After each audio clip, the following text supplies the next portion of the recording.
Thank you for joining us for this, which is our first Asia Real Estate Summit webinar series, which will address the significant market challenges, as well as the opportunities created by the unprecedented impact that COVID-19 is having on the real estate industry, here in Asia and also around the globe.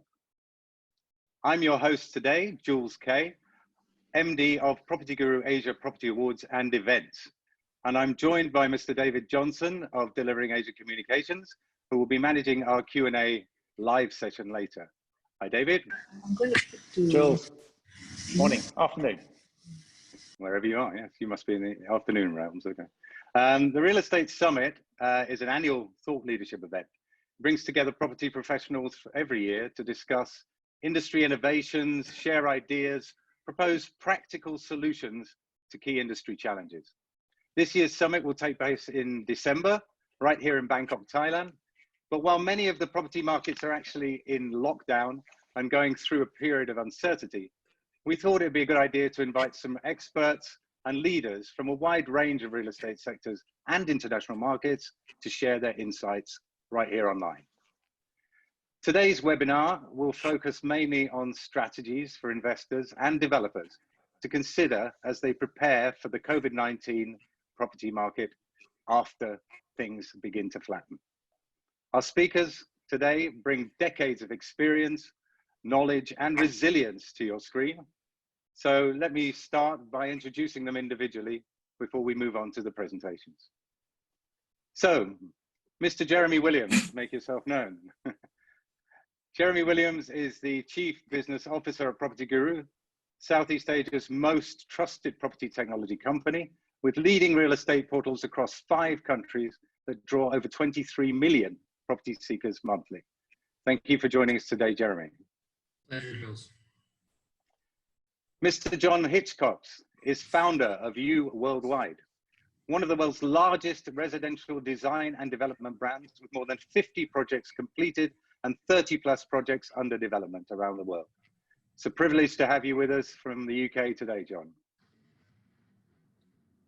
Mr. Lloyd Lee is managing partner of You Capital, a privately held real estate investment firm with over $2 billion of assets under management and commitments from institutional investors across 6 continents. Many thanks for giving us your time, Lloyd. You hearing us, Lloyd? I'm hearing you fine. Good, good.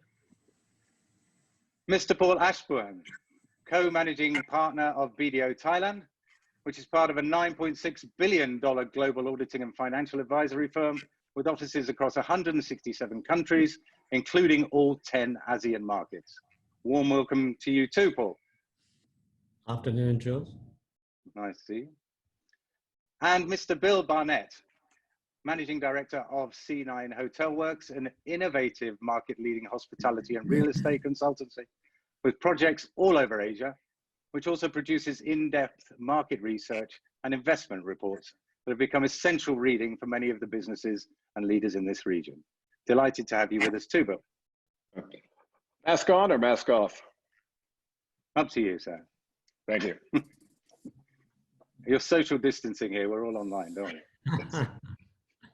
So now, before we discuss our core themes and take questions from the participants today, which are coming from multiple countries, I might add, all over the world joining us today, some 700 people. Thank you all for joining us again. We will begin with a few short presentations on the challenges, the solutions, and the opportunities that our speakers see right now and in the months ahead, given the impact of COVID-19.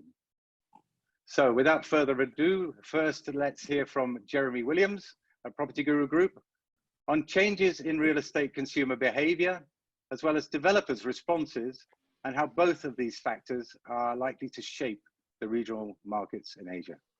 So over to you, Jeremy. Thanks very much, Jules. Hi, everyone. I wanted to focus on 3 elements for my presentation, which I think should be showing up shortly. The first one is consumer behavior and what we're seeing across our markets. Secondly, how developers are adjusting to a COVID-19 world. And thirdly, give you an overview of some of the regional themes we think will play out in the new normal. So one of the great things about working in Southeast Asia is how diverse it is. And we're really seeing this diversity from our consumers as they search for property during life in isolation. In terms of property searches, activity has come down significantly in some markets, but risen marginally in others. The declines are not surprising given the lockdowns, and consumers are really focusing literally on more bread and butter issues. The number of inquiries is also varied across our markets. Encouragingly, these drops have stabilized a week after the lockdown is announced. And we are currently seeing, week over week growth of about 3% in traffic and 6% in inquiries or leads, which does indicate some strong underlying demand. Another key data point for us is China. We've seen a 93% increase in consumer traffic for Southeast Asian properties out of China. The Chinese have been very active in the Southeast Asia property market prior to COVID-19. And in markets like Bangkok, they represent up to 15% of all primary or new home purchases. Given the search volumes, we're seeing, we do expect Chinese interest in Southeast Asia property to increase from previous years. And one of the key questions for developers is really, how they go about harnessing that demand. Obviously another key consumer insight and something we're all going through at the moment is, working from home and life is in isolation has really further, I think, opened our eyes on how we can use technology even more in our everyday life. From a property industry point of view, consumers want an immersive viewing experience from the comfort and safety of their home. We are accelerating our roadmap to facilitate remote viewings, virtual tours, video content. While the consumer will still want to physically see the property, we do believe the number of physical viewings they do will reduce. So it's really vital that developers have engaging content online to capture their interest. One of the this slide, thank you. One of the key trends we believe COVID-19 will drive in Southeast Asia is the acceleration of developer adoption of digital products. And this is not a new trend. We were seeing this trend already. It's a long-term trend, but we do believe COVID-19 will accelerate it by at least 1 to 2 years. We are seeing developers become much more digitally active. This slide here outlines some of their initiatives, but I think the key one is really the middle one, which talks about a digital launch of a project here in Singapore a couple of weeks ago. It was a fairly small project, but it did result in 77 sales over one weekend, all done digitally. So I think, we don't believe physical launches will go away, but we do see a world where developers will launch both digitally and physically simultaneously.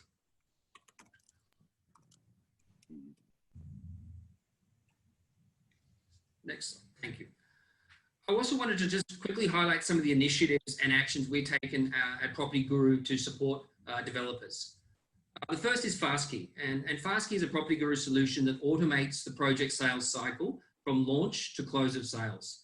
We've launched FastKey Storyteller, which allows developers to create a digital show suite to enable remote viewings, which is then tied to a CRM and booking engine. This will facilitate digital project launches, which we can then display on our market-leading consumer sites across Southeast Asia. We're also launching an agent marketplace in FastKey in June, so projects can be marketed to our 35,000 agents across Southeast Asia. We spoke about demand in China. We're conducting live stream sessions with Chinese agents to connect them with developers. Last week, we held a session with a leading developer here in Singapore, where we had 400 Chinese agents join, again, which is a really, I think, strong reflection of underlying demand in China. And obviously, we're conducting various outreach activities like these with our developer partners to support them, with data, with insights, and our perspective from where we see the property ecosystem. Finally, I just wanted to summarize on a few of the key themes. Online consumer engagement remains relatively strong. Yes, it took a hit, in our markets when lockdowns were announced, but is picking up strongly. Many markets, I think, in Southeast Asia entered this period with a supply glut, so developers are adjusting pricing. In Singapore, prices dropped 1.2% in Q1, and we expect prices to drop by about 8% in 2020. Reductions will most likely be steeper in some other markets, like Malaysia, where the oversupply hang was a little more acute. Consumers want the show seat experience from the comfort of their home. That's clear. Technology is substituting physical during these times and driving developer adoption of digital solutions across the value chain. And perhaps I sort of can end on a little bit of a positive note. We are starting to see some green shoots. We've spoken about consumer demand in China, but we're also starting to see demand pick up in Vietnam, which relaxed their lockdown and social distancing requirements earlier this week. We are seeing listings increase there on our site, and some of the metrics we track really closely are up 3 times from the start of April. So I'd leave you with that positive note about some of the early signs and those early green shoots, and look forward to the Q&A session later. Thank you. Thanks, Jeremy. Great. Yeah, some useful practical insights there, and great to hear some positive news coming out of Singapore and the region already. Thanks for that.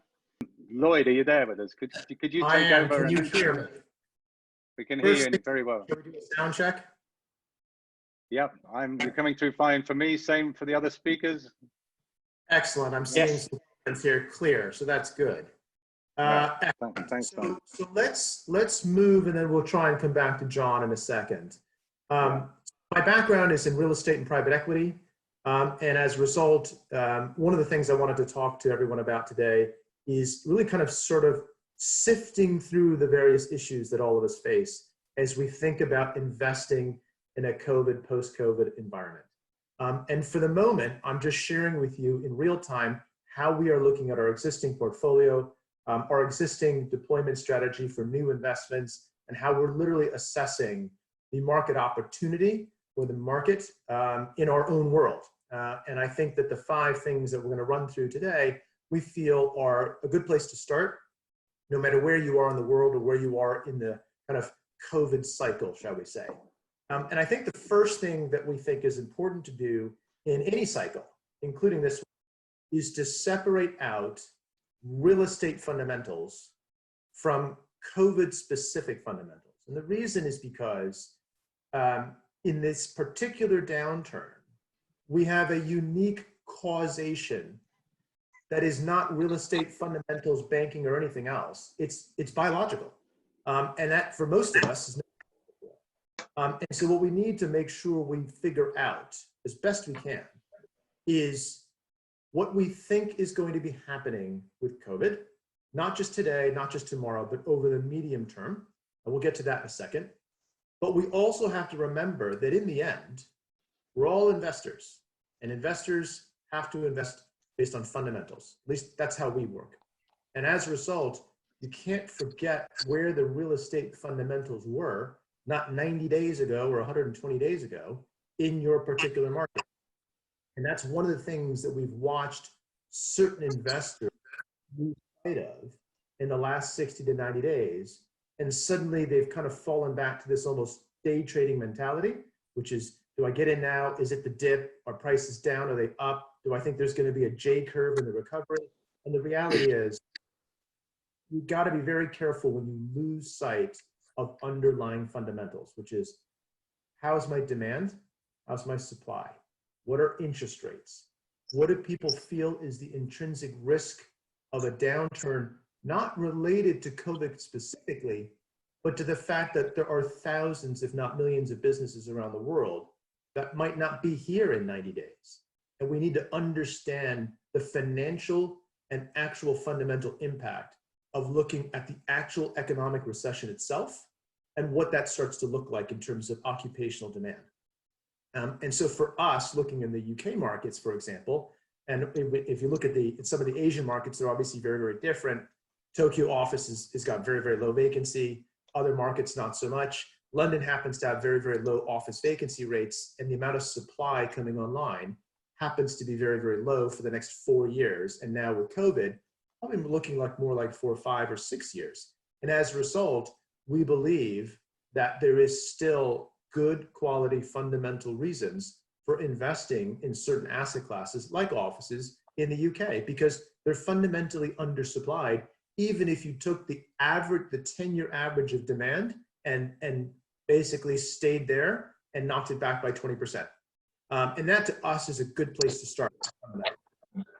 Second thing to focus on is on the recovery curve, which is does the past hold any clues for us looking forward? Every recovery is different. Every downturn is different, but there are some fundamental things that are important to look for. We've covered one of them, which is what do the fundamentals look like?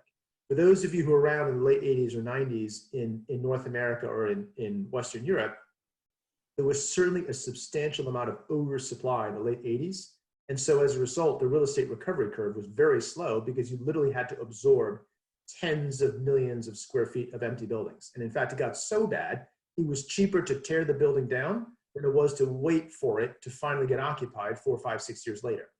And so from our perspective, in looking forward, one of the things that we look for are where are interest rates? Where's unemployment? Where do we think actual occupational demand is coming from? And how does that balance against existing supply? And typically, if you look carefully at those areas, you can start to put your around a recovery curve because you understand how much real estate is actually available out there and what do we think the demand generators are looking like as they start to recover through the recession. And so for us, that is a particularly important part of the real estate fundamental analysis. The third thing that we focus on is our short, medium, and long-term priorities for capital deployment. And this is much more personal to any investor, which is what are your priorities? Are you a long-term investor who's literally investing for long-term yield and not necessarily looking for upside? Or are you looking for opportunities where you're going to be driving upside and moving on repositioned assets to other longer-term investors?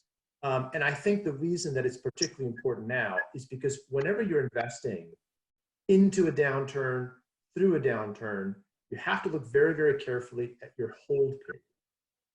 Inevitably, things get funny when the markets get extreme. Things take longer. Sometimes they move much faster than you expect.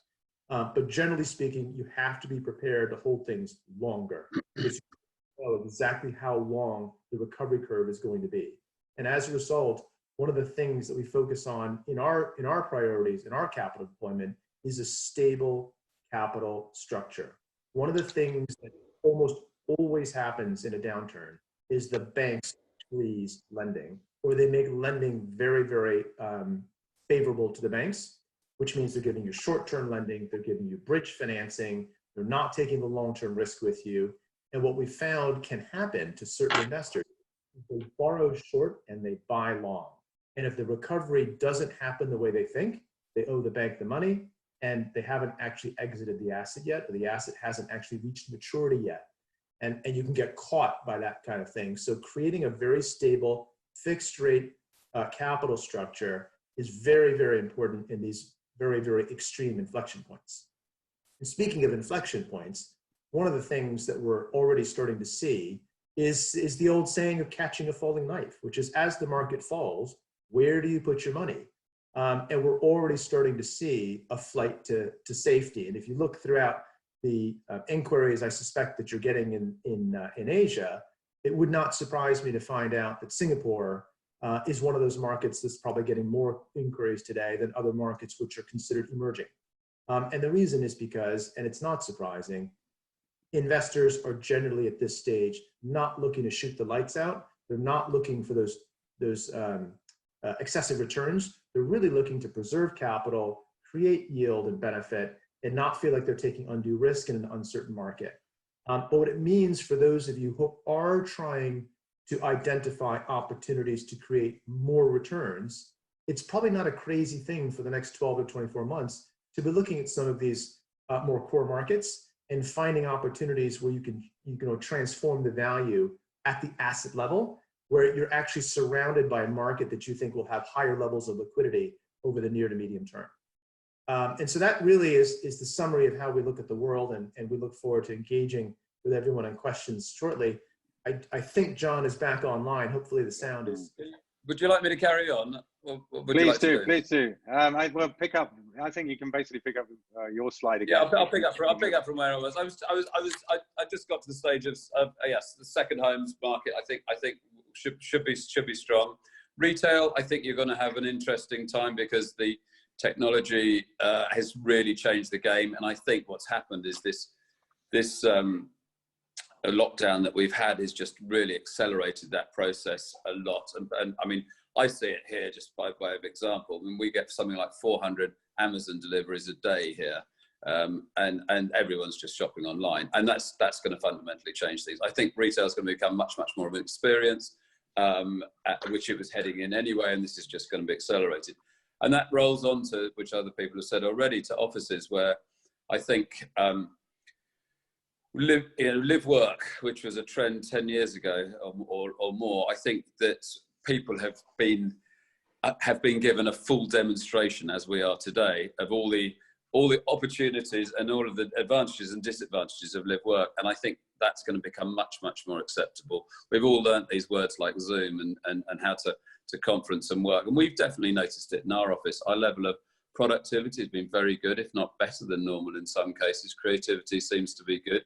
I don't think we should deny that there's not going to be offices in the future, but clearly it's not essential to get on a plane as often as one did, because one can actually communicate reasonably well, and it's incredible to see how much we've adjusted.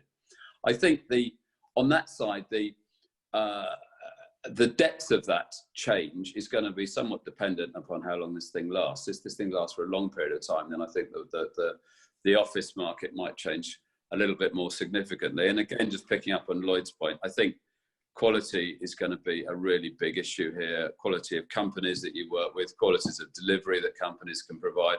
And there's going to be a flight to quality across the board, both in locations and businesses that can actually perform, because everyone has been put in quite a high degree of change.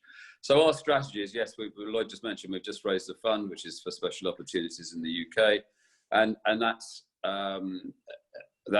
in the business of repositioning, supporting other projects that might not have the capital that they need. I think it's a great time to get planning. Planners are a lot more lenient at times of difficulty. I think in designing and building projects and placemaking projects for the future, that whole market has changed significantly. It's no longer about the long-term lease. It's actually about the creation of the environment. Well, that's become much more important.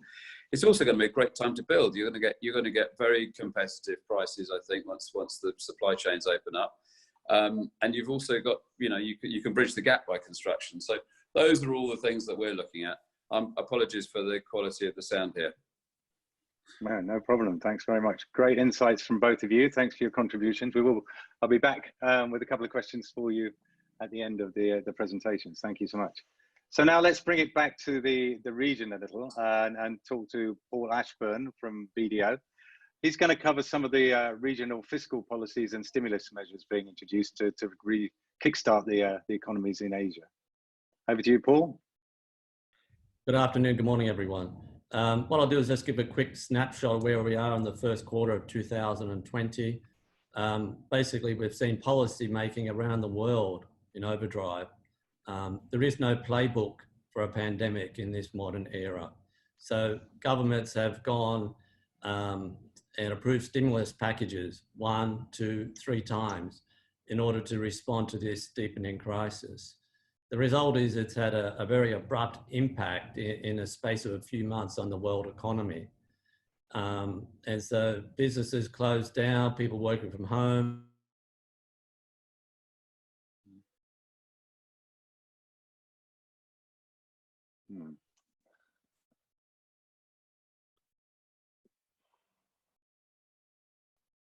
Paul, freezing up. Sorry, mate. Paul, losing some sound. Sorry. Recession. Oh, there you are.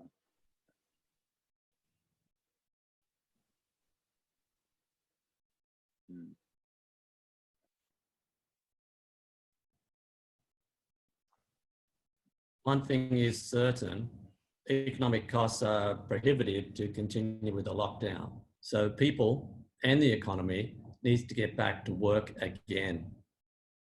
On the next slide, I'm looking at the IMF's predictions for economic growth. Now, normally around first quarter of the year, the IMF released their World Economic Outlook. You can imagine they needed to quickly revisit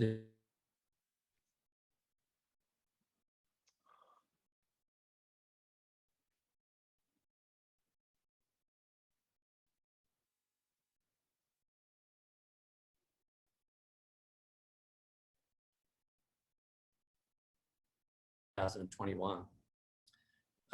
Just when you're making these types of predictions, you can imagine this was just only a few weeks ago. They were assuming that containment's going to peak in the second quarter, and that most countries in the world will then be in recovery mode. So they're basically projecting a rebound in the second half of the year and then recovery in 2021.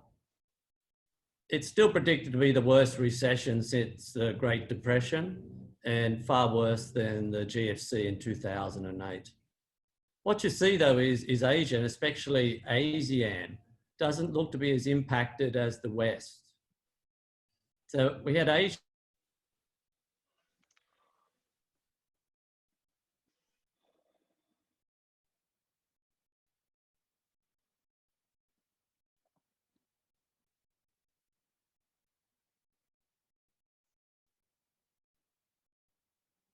have Thailand, which is reporting very low numbers of new cases, and it's also now planning to come out of lockdown.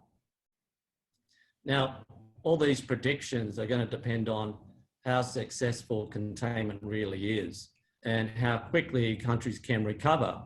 And one of the assumptions here is that there are no renewed outbreaks after lockdown measures are lifted.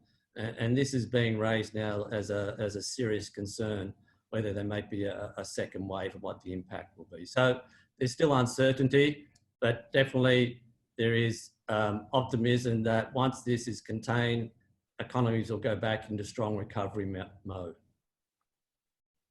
If we look at what's happening,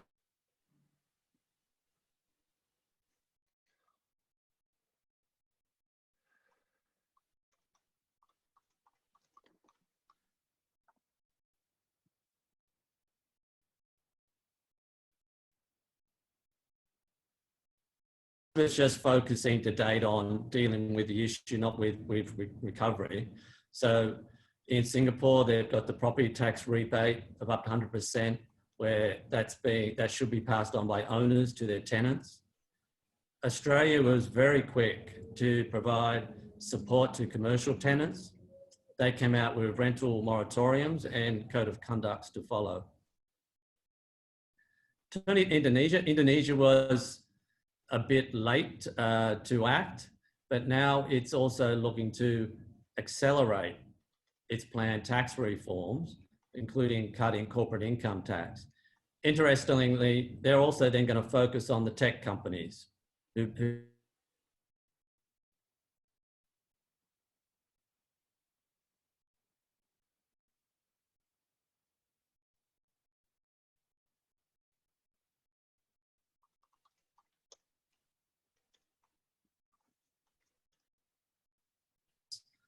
which I thought was a bit ominous, given that lockdown measures hadn't even started, there was no forced business closures. So if there are going to be fire sales, real estate workouts in Thailand, then they're already providing a framework to incentivize that by reducing all the transfer taxes and fees. So let's go into the recovery and what we can expect to see. Second half of 2020, 2021, can expect to see more fiscal stimulus, more tax relief measures in general in the recovery phase. Basically, countries are going to do whatever it takes to get their economy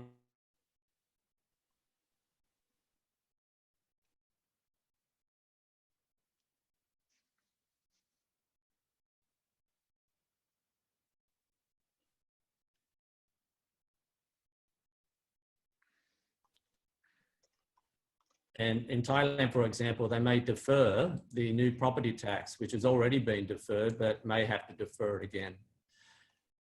Overall, I think the incentives are going to try to stimulate developers to shift inventory. They're going to make real estate more affordable in this subdued market because, there really is strong evidence that investment in housing has a strong multiplier effect for an economy overall. If we look at the industrial real estate sector, I think it's interesting to see the impact on supply chains, which have been seriously disrupted. So I think what we'll find is countries will be looking at and reviewing their self-sufficiency in goods and services.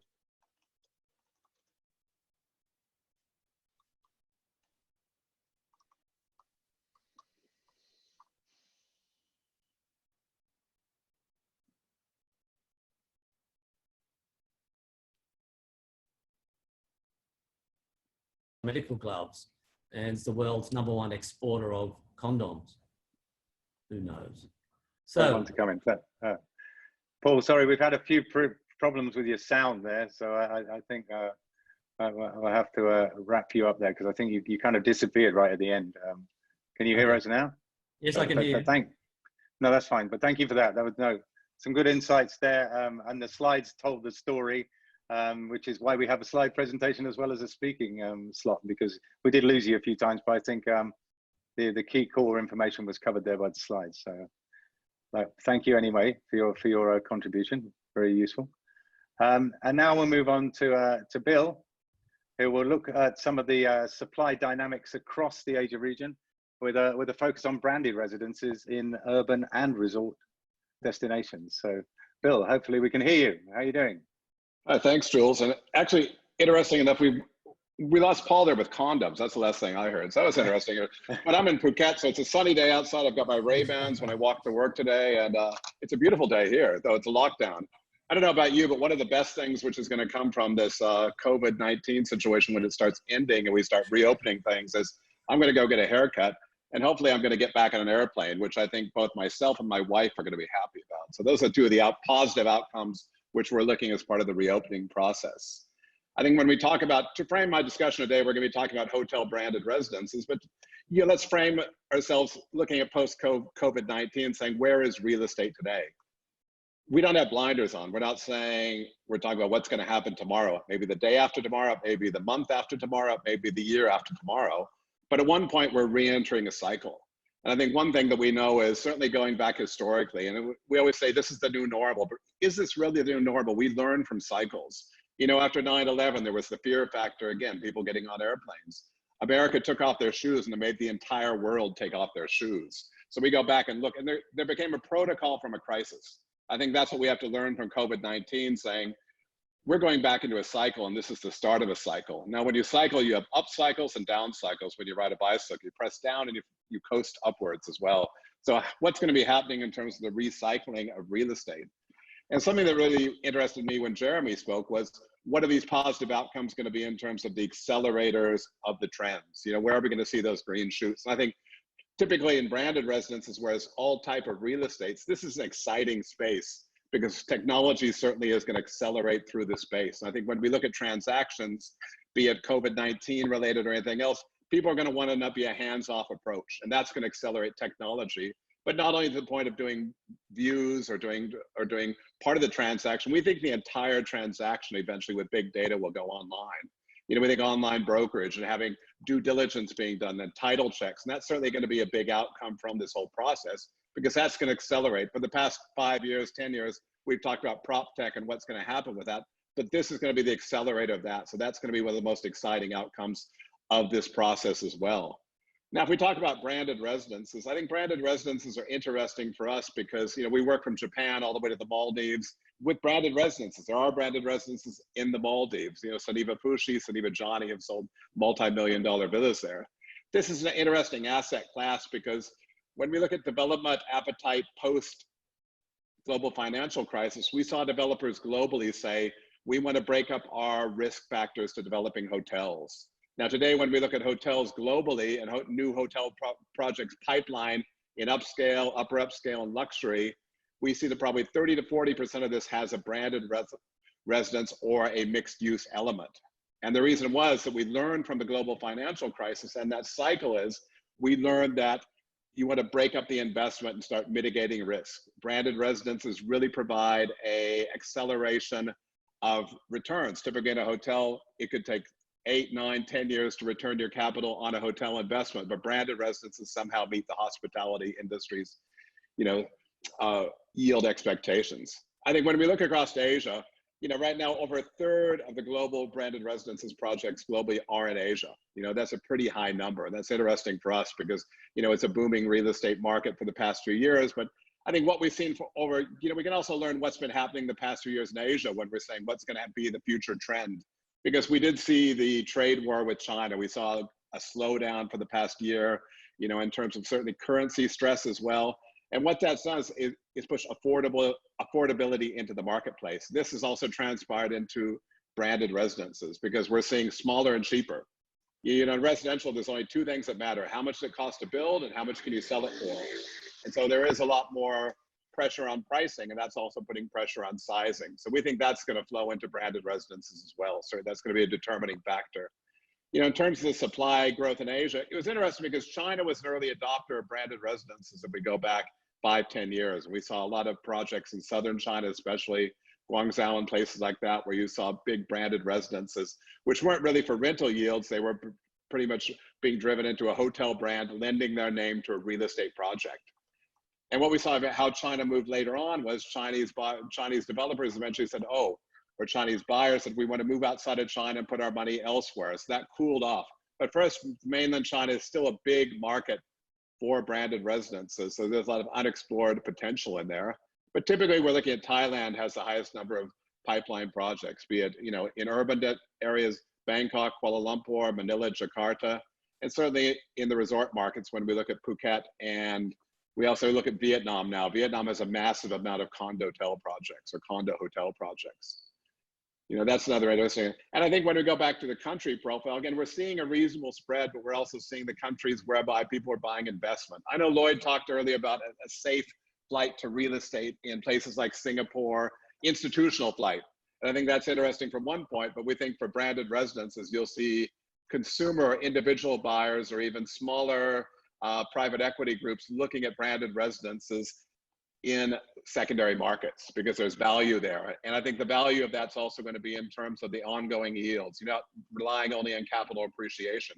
Again, at the beginning of a cycle, capital appreciation's out the window to a point, because how long is capital appreciation going to take to come back? So I think that's another interesting phenomenon. I think when we talk about the brands involved and who's selling branded real estate, of course, we're looking at Marriott. We're looking at it with Accor, certainly Accor at the upper level with Fairmont, Raffles, these type of brands which are heavily involved in branded residences as an early adopter. We see Dusit, which is a regional group, Intercontinental with a brand stable that also includes Regent and Six Senses now. But I think one thing from our research, when we look at it, we're seeing more of a creep also now from luxury into upscale and upper upscale. And we think that trend's going to actually continue into the mid-scale type of real estate. So if we were sitting here a year from now, we think probably the pipeline is also going to be more balanced towards upscale and upper upscale, but also starting to see more mid-scale projects because they're easier to execute. They require lower amounts of capital and they're smaller units, so they're easier to sell. So certainly that's going to be a shift in the marketplace during a period of recovery.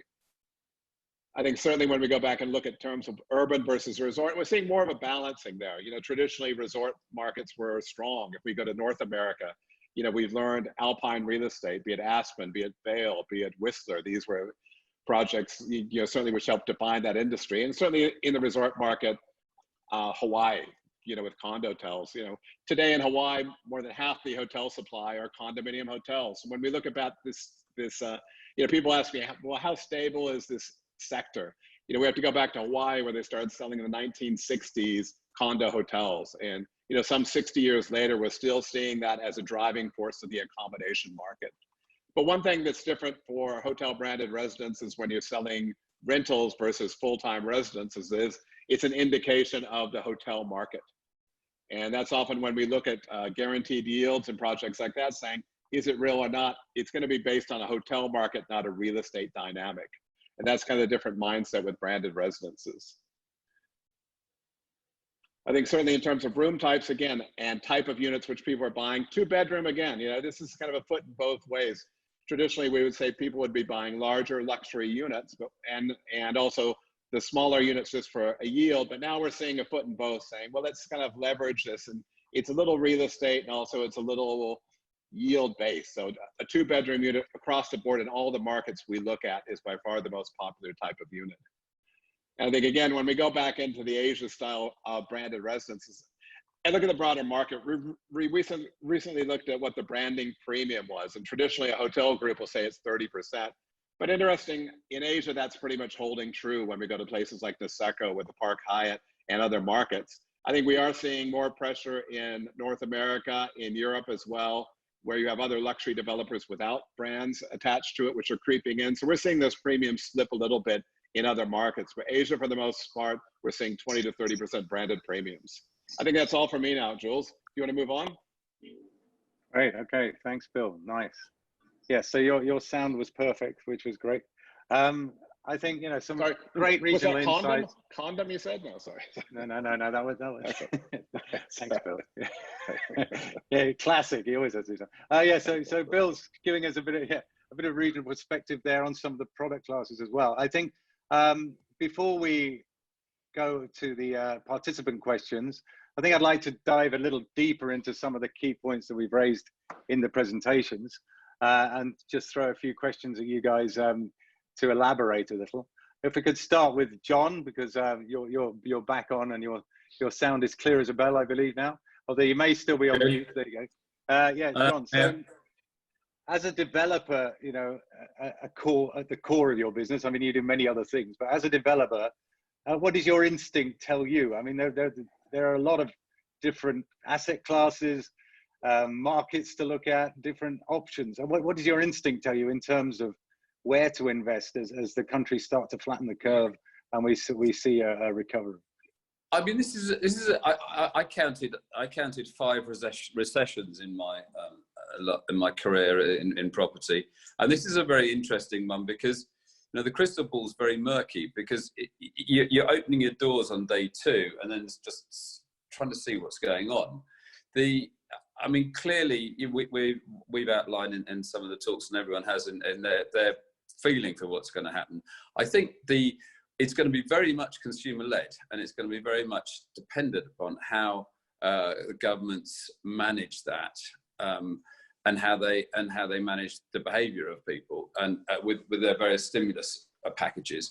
So it's not clear. I think there will certainly be opportunities where you have very highly leveraged companies that don't have solutions that are short of cash. I think those are situations that we could definitely see. I think there will be you know, repositioning, rethought out projects, and I think it would be foolish for anyone to expect the lights just to be turned back on immediately. I don't think that's going to happen. I think it's going to be a slow climb. You know, I'm with Bill on the branded element, which is the flight to quality. I think people will be looking for, you know, the companies that people have heard of to go out and buy. The advantage of the sort of condominium hotels is that you can both rent them and use them, which is nice. So there'll certainly be lots to do. I mean, that's for sure. Okay. Thank you. Thanks, John. And Lloyd, to follow on from that, I mean, we talk about quality, and you also mentioned the flight to safety, presumably more from an institutional investment point of view.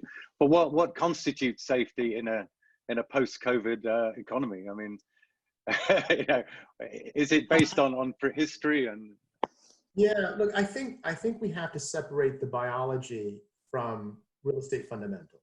So we had talked a little bit about the biology, and I think it's probably worth touching on a little bit more now. The simple fact is we're in an unprecedented environment where no one on this call, I'm going to presume, is an epidemiologist who can actually chart the curve of what this is going to look like in terms of recovery, in terms of the chances that we get a cure. And so as a result, there are some fundamental unknowns that we're faced with, which you normally do not have in an economically driven recession. And so I think when we talk about flight to safety in that kind of an environment, it is, as John says, a little bit murky. However, if you take kind of the wider path in the middle ground, which is looking back at 1918, looking back at multiple different times, whether it was war, pestilence, famine, or other forms of disease, the world has found a way to recover and move on. And I hate to say it, but I think from just speaking for myself and the people that I know in and around me, there's very few of us who actually were that familiar with the pandemic of 1918. But if you do the arithmetic, it is staggering that in the next 6 months, for us and this planet to come anywhere close to what happened in 1918, I think the number is some 70 to 200 million people would have to die by December. That is a staggering statistic when you compare what happened 100 and some odd years ago. But the reality is the world moved on, and it moved on where people were still gathering and doing all manner of things until actually this generation forgot. So on the assumption that we do find a path through this in the next 6 months, 12 months, 18 months, then we are back to looking at economic fundamentals, in which case the flight to safety is going to be driven by fundamental investment rules that have applied for generations, and as John says, for multiple cycles, which is, what is the quality of my location? What is the quality of my offer? Am I a branded residence or an unbranded residence? Do I actually have the physical attributes of what occupiers are looking for in hotels, senior healthcare, retail? And I think if you are applying those fundamentals and looking for high quality developments, well-conceived projects in good locations with low supply and a historically fundamentally strong demand base, that is what we would consider to be a very good starting point for flight to quality. Great, thank you. Thanks very much, Lloyd. And that brings us back to Bill in many ways here. I mean, you talk about the quality side of things, the safety of the brand, etc. But there is the question that's attached to that we're talking essentially about hotel brands. And this is one of the worst hit sectors as we're looking at it at the moment globally, is travel and hotels. So presumably the branded residence side of things will rely on a return to strength in the hotel sector quite heavily, which presumably you predict will happen. To a part and parcel, but I mean, at the end of the day, hotel companies in Asia, at least, which is the subject today, they're becoming more focused on scaling their projects, but also they're looking at, the ultimate impact of COVID-19 on hotel companies is they're going to be downsizing staff, and they're going to be focusing on what their income earners are. And the licensing revenue of branded residences is quite high, while the versus a hotel operation. So it plays into that scenario very easily, because ultimately hotel companies, in my view, when you look at companies like Accor, they're looking at becoming distribution companies. They're looking at licensing companies. They're looking to franchise their name. So to me, this is a strong opportunity for the hotel companies to actually start licensing these branded real estate opportunities as well. And just one more thing, today we didn't talk much about, it's good to say what are the quality locations and everything else, but my question is, what is the new quality? Are our values post-COVID-19 for a person buying property going to change? Are they going to say, is the new luxury having space to be escapism? Is it going to be to having more space? Do I want a bigger house where I work from home? What is the new real estate? I think that's going to be also what you really have to look forward to. What are the trends today in real estate in terms of what the new luxury or what the new trends are going to be? And Lloyd, you're really dark. And in case of a next COVID emergency, I've got my alarm here as well. So if you hear that, cover your ass and run away.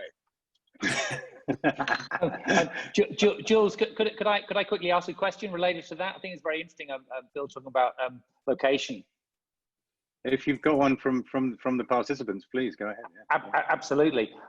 Just about location. So Sphere Estates, they're saying they're having a surge in interest in remote locations. Will these locations outperform the traditional branded residences? Remote locations, like Phuket, Bill, where you are. Maybe over to John Hitchcox. They've got a lot more experience. He can't even get Wi-Fi. I mean, John, what do you think? If you want me to have a go at that, I think. Yes. I mean, I think that's the sort of micro market there you're talking about. The one-off person who wants to go and live in Outer Wales or in North New Zealand or somewhere. That's certainly, you saw that after the last, the issues in 2007, and it is a micro pocket. I think I think the idea of people will be looking at second homes now. They're looking at second homes that they can get to in an environment like this. What that quantity is, I don't know, and I think it's going to be interesting to see when the lights go back on. So yes, I mean, I think there is probably a distinction here, Bill, between hotel and branded residences. I think branded residences will get support because, be it in rentals or in sales, because there is a sort of a quality statement that's on the door. Hotels, the reality is, I think we're gonna have to wait and see how quickly things come back to normal, because of, we're talking today about there being extended lockdown in the UK, and then I looked today, South Korea's got no new cases. So I think that's going to be a wait and see game. But it's certainly, I don't think people's habits around travel are going to significantly change over the long term. Back to Lloyd's points, really. Okay, great. Thank you, John. I think, Paul, are you still with us? I think you changed your connection, didn't you? Yeah, I'm here, Jules. Yeah, no, just want to say, as it gets competitive, you're talking about the fiscal policies and the incentives. Are there winners and losers in terms of entire nations here that will be attracting more investment than others because of the incentives they're offering? Or is it pretty much across the board quite similar, do you think? I think the point I was raising was that there's going to be a recovery. You think consumer behavior is going to change? There's a lot of uncertainty at the moment. So there could be subdued demand in the real estate market. And I think that, when you look at housing activity, it has a great multiplier effect in the economy. So as a policy, it is something you want to promote, is the housing industry. So we could see that leading some of the recovery. And then I've also just pointed out that especially in Asia, there is restrictions on foreign ownership, landed property, condominiums.